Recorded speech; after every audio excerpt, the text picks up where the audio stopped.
You will see that there is an example that has been done for you. On this occasion only, the conversation relating to this will be played first. Hello, Edwina, is it? Have a seat. Yes, Edwina. Thanks. I'm looking for a job as a nanny. I like working with children. I talked to you yesterday. Oh, yes. Well, we covered most of the ground on the phone yesterday. I've got a form I need to complete for my records. So, you're Edwina Riley, and how should we contact you? The woman's name is Edwina Riley, so Riley has been written in the space. Now we shall begin. You should answer the questions as you listen, because you will not hear the recording a second time. Listen carefully and answer questions 1 to 6. Hello, Edwina, is it? Have a seat. Yes, Edwina. Thanks. I'm looking for a job as a nanny. I like working with children. I talked to you yesterday. Oh, yes. Well, we covered most of the ground on the phone yesterday. I've got a form I need to complete for my records. So, you're Edwina Riley, and how should we contact you? Oh, by email. I check it regularly. What's the address? It's Edwina, like my name, then R-I, the first 2 letters of my surname, at worldnet.com. EDWINARI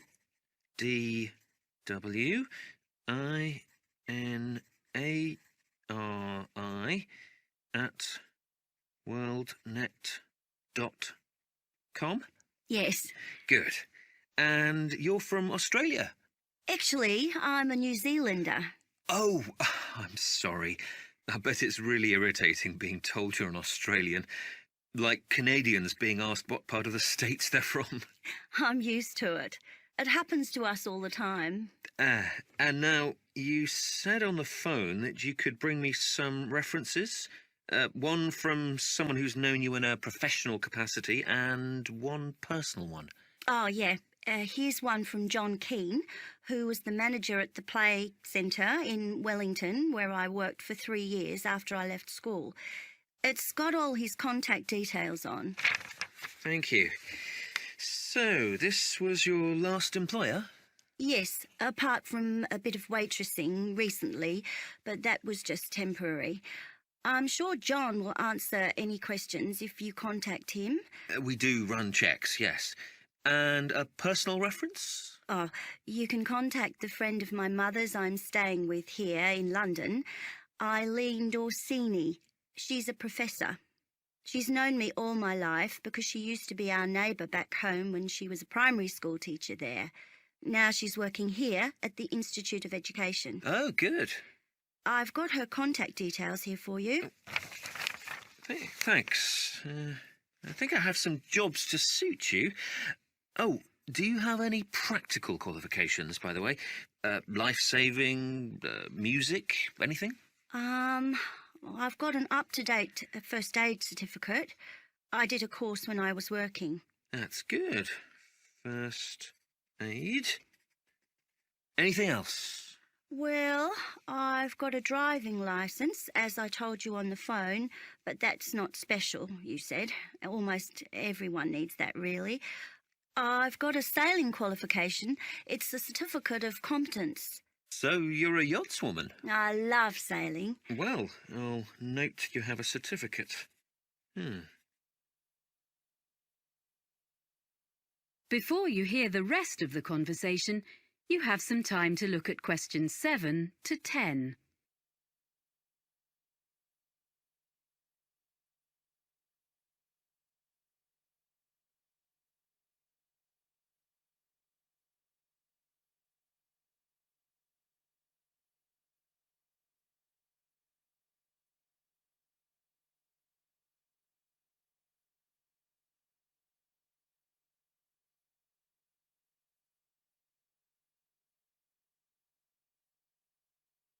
Now listen and answer questions 7 to 10. Now, as I mentioned yesterday, there are 3 families, and the job description is much the same for all of them, as I explained. There are a few other things you need to know. Anyway, the first family is here in London. Yes, I did make a few notes. London, that's the Bentons with 2 children? Yes, that's right. A girl of 3 and her brother, who's 8. The little boy has a quite serious food allergy. Did you learn about things like that on your course? Oh, well, I know what to do if someone has an allergic reaction. Good. But what they mainly want is someone with an interest in sport, as, well, that's the kind of family they are. Oh, that's okay. I'll enjoy that. Good. Now, the next people are in the country near Oxford. Oh, yeah, the Grangers? Yeah, so they have twin boys of 5 who are a bit of a handful, I suspect. But it's a lovely place, quite a grand house, and the family is extremely welcoming. They keep horses. Do you ride? I did when I was younger. I like animals generally. Well, Animal Lover was their special request, so you'd be fine there. The last family... Yes? I don't think I told you. They live in Scotland. Really?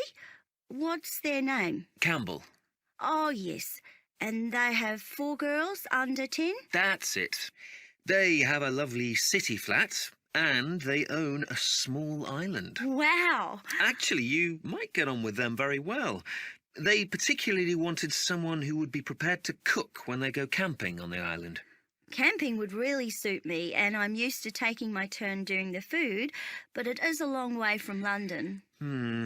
Yeah, well, you can think about it. Then, as soon as I've checked your references, we can arrange for you to talk to all of the families.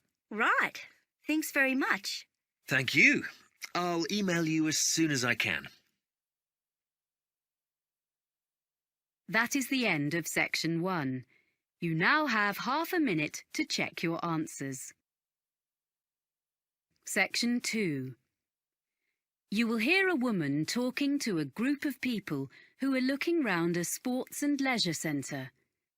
First, you have some time to look at questions 11 to 14.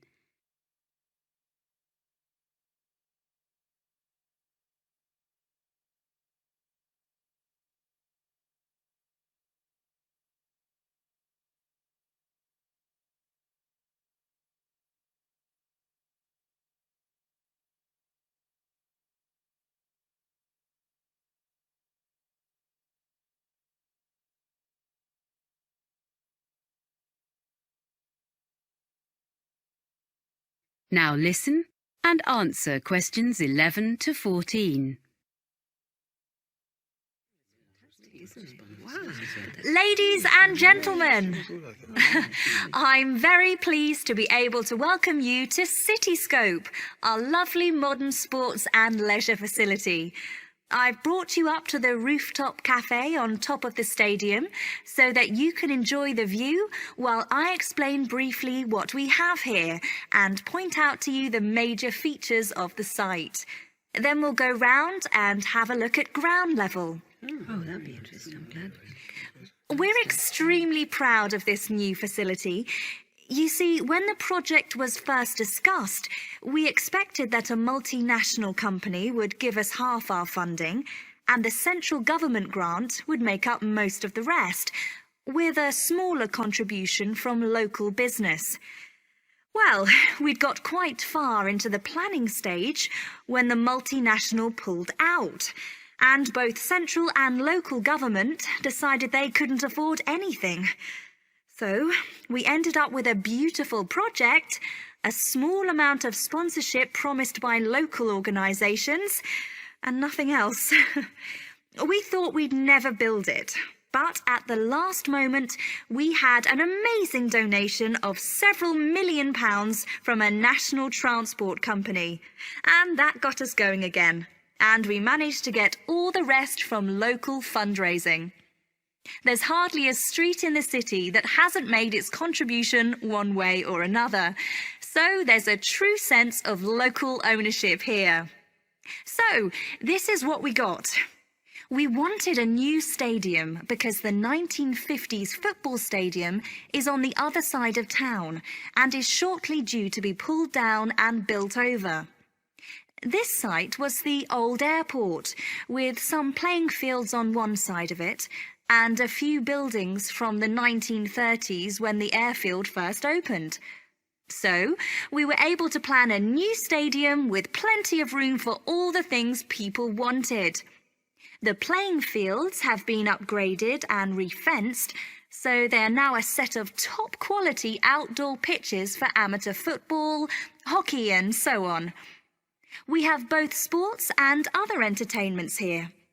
We want to encourage all kinds of people onto the site and hope some of them may come to use the cinema or the cafe and end up trying the fitness centre. These are all grouped together. The cafe is in the original 1930s passenger hall, and the architects have managed to retain some of the elegant style of the building. The other buildings, like the control tower, which would have made a great feature, and the aircraft hangars, which we had hoped might house the fitness centre, were unfortunately not structurally sound enough to preserve. So, everything else is newly built, opened in 2010. Before you hear the rest of the talk, you have some time to look at questions 15 to 20.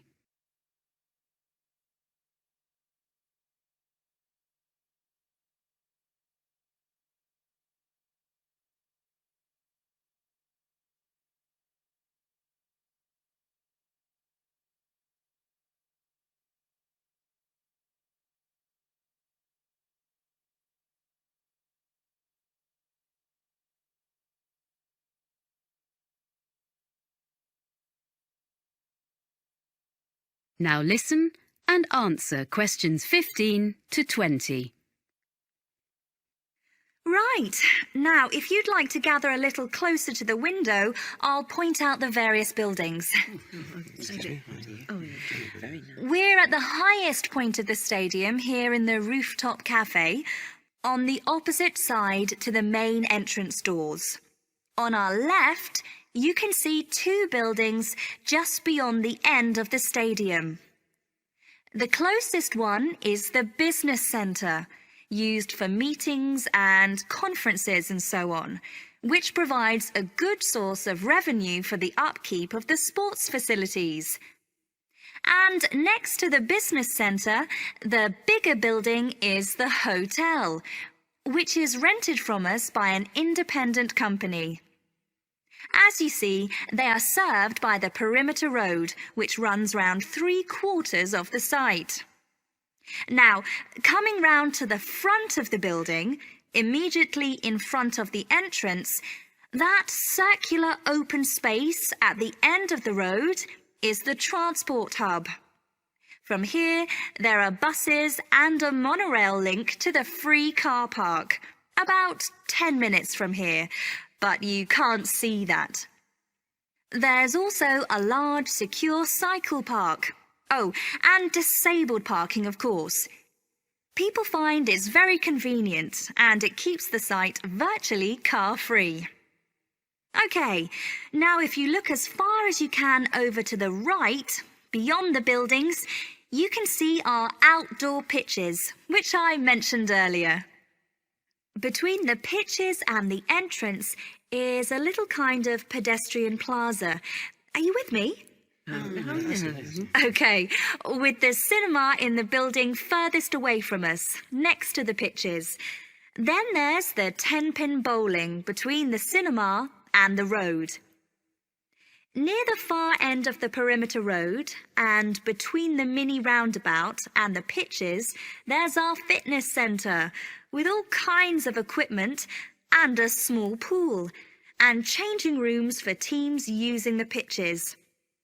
Then, joined onto the stadium, next to the entrance, is a range of small shops, which all specialise in sports equipment, clothes, shoes.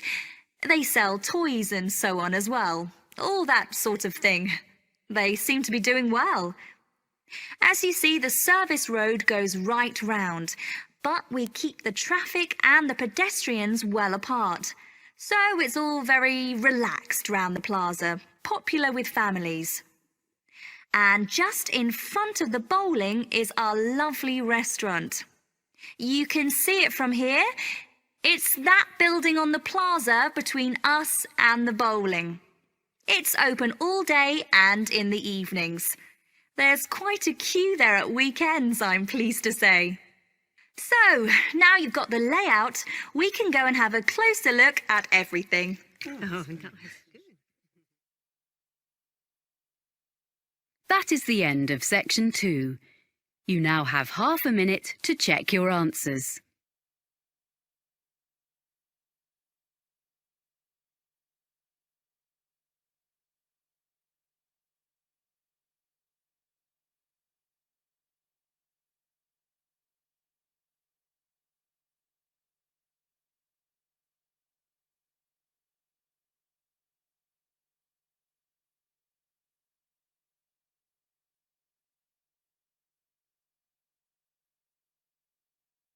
Section 3. You will hear two people called Chloe and Ivan talking about a business studies course. First, you have some time to look at questions 21 to 25.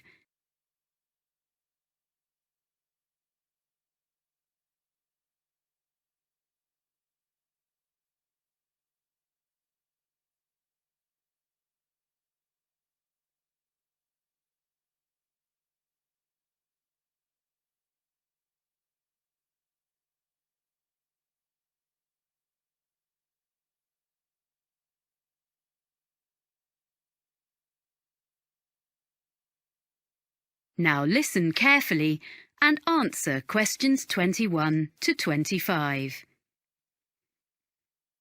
Oh, hi, Ivan. Oh, hi, Chloe. I'm glad I bumped into you because I've been looking at this prospectus about courses at the university. I'm thinking of doing a business studies degree. Isn't that what you're doing? Yes, I'm about to start my 3rd year. I think you'd enjoy it. Is there something on the course that you're not sure about? Well, you know I've been working for a publisher for the last 4 years as a production assistant. That will be really valuable experience because a lot of people go to university straight from school and don't have that kind of background. Yeah, I know. And I'm used to dealing with figures and percentages and things, but it's been a while since I've sat down and put my ideas into an essay. I was never that good at it, and I'm not sure I can do it now. But you did okay at school, so I'm sure you'll soon get into it again. I was worried about different things when I started, like if I'd be able to use all the computer programs. But you only really need the basics. You have to do a lot of presentations, and I thought that would be hard. But we'd actually had such a lot of practice at school, it was fine. But did you find writing essays easy? It was okay, but I was hopeless at getting them in by the deadline. And I was always late for lectures, so I had to work hard at that, and I tend to be early now. It's good that you've sorted yourself out before you go and get a job, or you might not have it very long. I think the course looks really interesting. It is. And it also gave me the chance to spend 6 months working in a local business last year. That's not so important for me, unless I could go abroad to use my foreign languages. But that doesn't seem to be on offer, which is a shame. What really appeals to me, though, is the idea of being assessed throughout the year. I think that's a much more productive way of learning, instead of everything being decided in an exam at the end. It's good for people like you who are hard-working all year round. You'll be spending all your time in the library. They've just expanded it too. That's good. Well, yes and no. They've made the study area bigger, but it means they've taken some of the magazines and periodicals away. So I think it was better as it was. The university's expanding all the time, and there are lots of new courses coming next year. Well, that's great news, isn't it? It means the college will have a better reputation, as more people will hear about it. So that's good for us. I agree, but they really need to add more lecture rooms, as we often have lectures in tiny rooms. Well, You obviously think overall it's a good place to do a degree. I should probably go and have a look round. Well, it's holidays now, and there's not much going on there. Oh, so it's probably not worth going in now. But you could email my tutor. I know he'd be happy to answer any questions. I can give you his email address. I looked at quite a lot of other universities and read loads of prospectuses, but I thought this one was the best. Before you hear the rest of the conversation, you have some time to look at questions 26 to 30.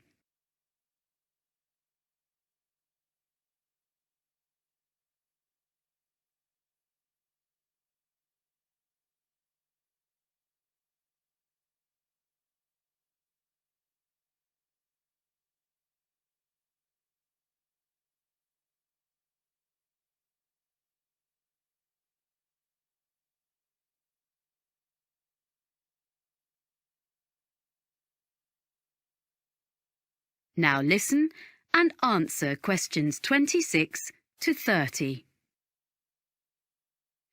I was a bit unsure about all the different subjects you can choose on this course. Well, I can tell you a bit about them. There are some subjects you have to do, and some that you can choose. The most interesting course I've done is public relations. From what I've read, it doesn't look very demanding. Some of it is really just common sense. But it will be really useful if you want to go into marketing or advertising. That's true. But I need to find out a bit more about it first before I decide if it will really help me. It's difficult to tell from the prospectus. But you are interested in marketing? Oh, yes. Well, you can choose a marketing course. I wasn't very impressed with that course, actually. The tutor didn't make it very interesting. It's good to put on your CV that you've done a marketing course, though. So that would be a definite for me, and maybe I'd get a different tutor. What other courses did you choose? I'm doing taxation, as I was thinking of training to be an accountant, but I'm not sure now. Oh, that will be a good option for me, because I enjoy working with figures. Although I don't want to be an accountant, it'll be good to have an understanding of taxation, especially if I ever run my own business. Then there's the most popular course, which is human resources, and a lot of people seem to get jobs in that field. My friend works in human resources, and she's really good at it. But I don't think I've got the right personality, so I'd give that one a miss. I'm more interested in how businesses actually work, the structure. That's a compulsory course, the structure of business. Oh. But you might find information systems helpful. Is that kind of computer programs? Some of it is, but also databases, project management, and other things. Oh, this sounds useful. But I'll have to look at some of the other possibilities first. You know, Ivan, this course sounds as though it would suit me. I'm going to apply. Great. If there's anything else you want to ask me, you've got my number. Thanks. That is the end of section 3. You now have half a minute to check your answers.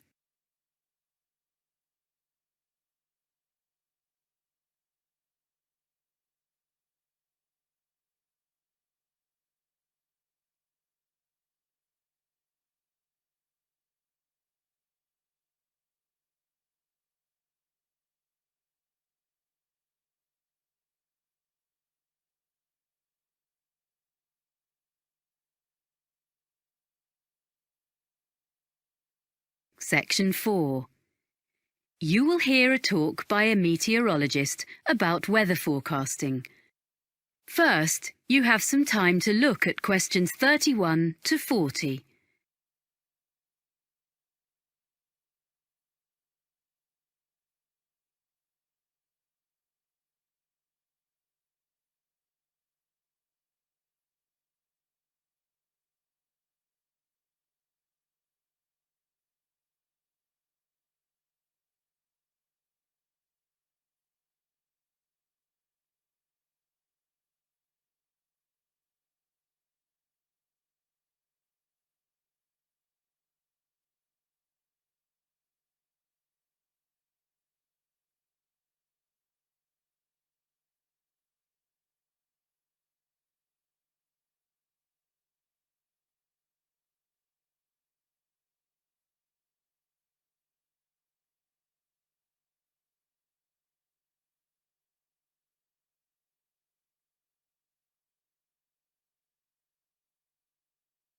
Now listen carefully and answer questions 31 to 40.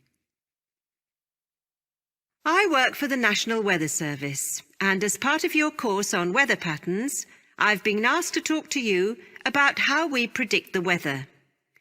We're so used to switching on our TVs and getting an up-to-date weather forecast at any time of day or night that we probably forget that this level of sophistication has only been achieved in the last few decades, and weather forecasting is actually an ancient art. So I want to start by looking back into history. The earliest weather forecasts appeared in the 1500s in almanacs, which were lists of information produced every year. Their predictions relied heavily on making links between the weather and where the planets were in the sky on certain days. In addition, predictions were often based on information, like if the fourth night after a new moon was clear, good weather was expected to follow. But once basic weather instruments were invented, things slowly started to change. In the mid-15th century, a man called Nicholas Cusa, a German mathematician, designed a hygrometer which told people how much humidity there was in the air.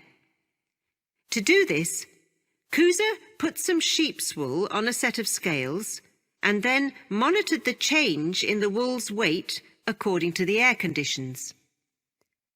A piece of equipment we all know and use is the thermometer. Changes in temperature couldn't really be measured until the Italian Galileo Galilei invented his thermometer in 1593. It wasn't like a modern-day thermometer because it had water inside it instead of mercury.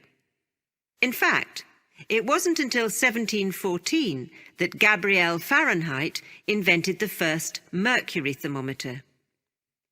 In 1643, another Italian, called Evangelista Torricelli, invented the first barometer, which measured atmospheric pressure.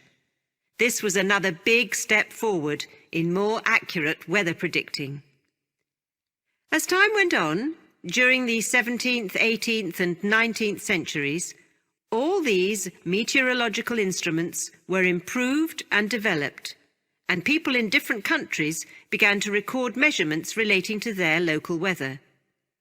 However, in those days it was very difficult to send records from one part of the world to another, so it wasn't possible for them to share their information until the electric telegraph became more widespread. This meant that weather observations could be sent on a regular basis to and from different countries. By the 1860s, therefore, weather forecasts were becoming more common and accurate because they were based on observations taken at the same time over a wide area. In 1863, France started publishing weather maps each day. This hadn't been done before, and other nations soon followed. So that was the start of national weather forecasting.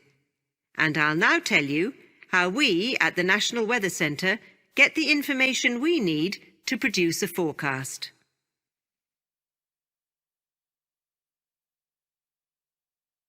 Even today, one of the most important methods we use is observations, which tell us what the weather is doing right now. Observation reports are sent automatically from equipment at a number of weather stations in different parts of the country. They are nearly all based at airports, although a few are in urban centres. The equipment senses temperature, humidity, pressure, and wind speed direction. Meteorologists also rely really heavily on satellites, which send images to our computer screens. What we see on our screens is bright colours. Orange represents dry air, and bright blue shows moisture levels in the atmosphere. The satellites are located 22,000 miles above the surface of the Earth, and it's amazing that despite that distance, it's possible for us to make out an individual cloud and follow it as it moves across the landscape. In addition to collecting data from the ground, we need to know what's happening in the upper levels of the atmosphere. So a couple of times a day, from many sites across the country, we send radio sondes into the air. A radio sonde is a box containing a package of equipment, and it hangs from a balloon which is filled with gas. Data is transmitted back to the weather station. Finally, radar. This was first used over 150 years ago and still is. New advances are being made all the time, and it is one method for detecting and monitoring the progress of hurricanes. Crucial information is shown by different colours representing speed and direction. Radar is also used by aircraft, of course. All this information from different sources is put into computer models, which are like massive computer programs.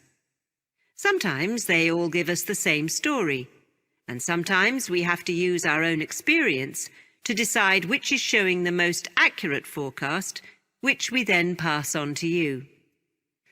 So, I hope next time you watch the weather forecast, you'll think about how we meteorologists spend our time.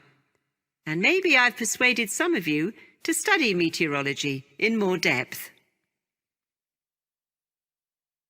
That is the end of section 4. You now have half a minute to check your answers.